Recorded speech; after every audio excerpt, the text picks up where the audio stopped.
Bismillahirrahmanirrahim. Assalamualaikum warahmatullahi wabarakatuh. Perkenalkan, nama saya Muhammad Yusuf Bangsori. Saya di sini akan menerangkan materi tentang pengorganisasian.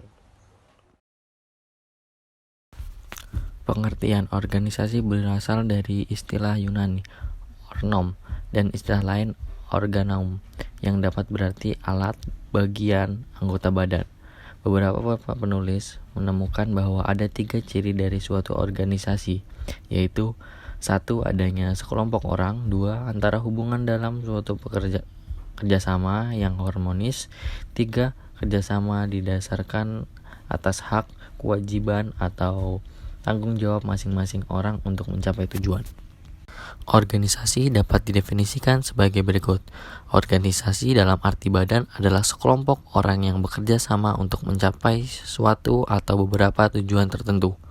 Organisasi dalam arti struktur adalah gambaran secara skematis tentang hubungan kerjasama dan orang-orang yang terdapat dalam rangka usaha mencapai satu tujuan.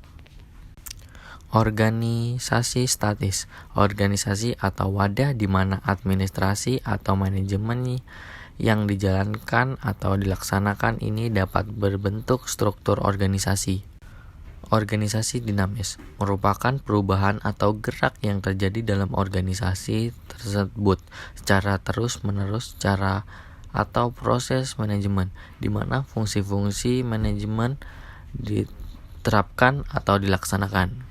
Organisasi dalam arti formal merupakan sistem tugas, hubungan, wewenang, tanggung jawab, dan pertanggungjawaban yang dirancang oleh manajemen agar pekerjaan dapat dilakukan untuk mencapai tujuan. Suatu jaringan hubungan pribadi dan sosial yang mungkin tidak dilakukan atas dasar hubungan wewenang formal, tetapi lebih berdasarkan pada kebersamaan seperti kepentingan perasaan, tugas dan pekerjaan, serta kegemaran. Bentuk-bentuk organisasi: bentuk organisasi garis, bentuk organisasi fungsional, bentuk organisasi garis dan staf, bentuk garis fungsional dan staf. Bentuk organisasi garis. Ciri-ciri: organisasi masih kecil, jumlah karyawan sedikit, spesialis kerja belum begitu tinggi.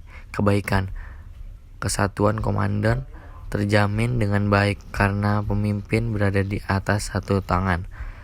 Proses pengambilan keputusan berjalan dengan cepat karena jumlah orang yang diajak berkonsultasi masih sedikit atau tidak sama sekali.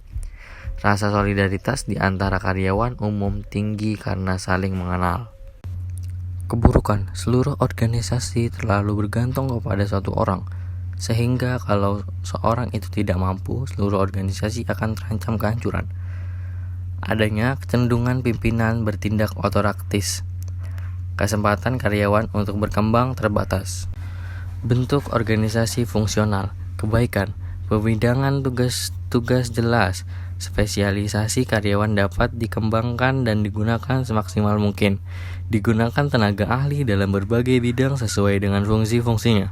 Keburukan: karena adanya spesialisasi, sukar mengadakan tour of duty.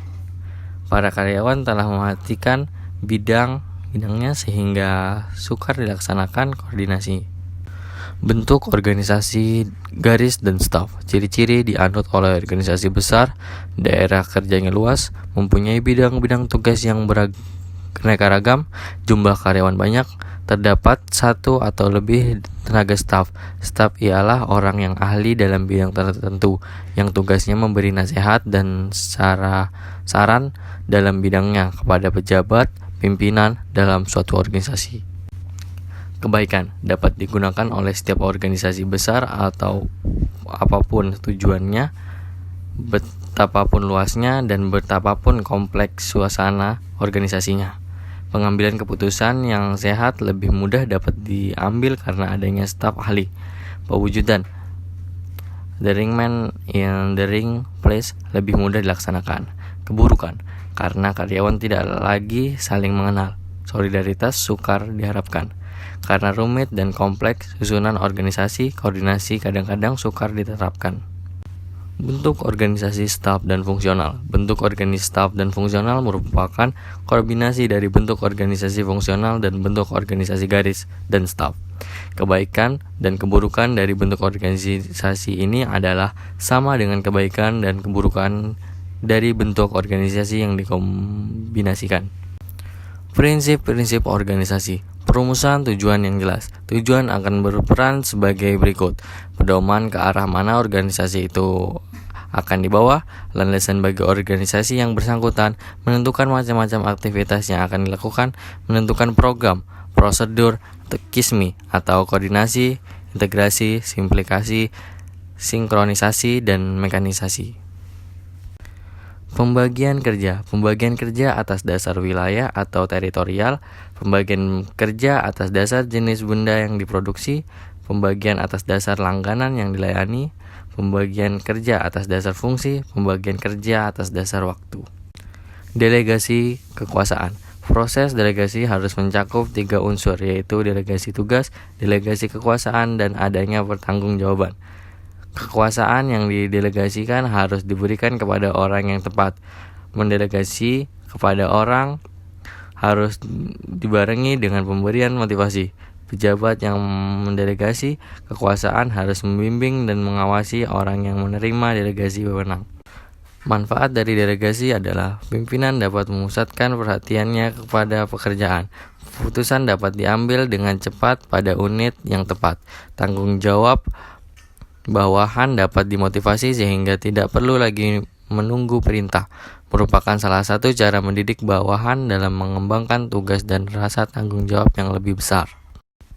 Rentang kekuasaan. Faktor dalam menetapkan jumlah bawahan yang tepat yaitu jelas tidaknya wewenang dan tanggung jawab masing-masing orang dalam suatu organisasi.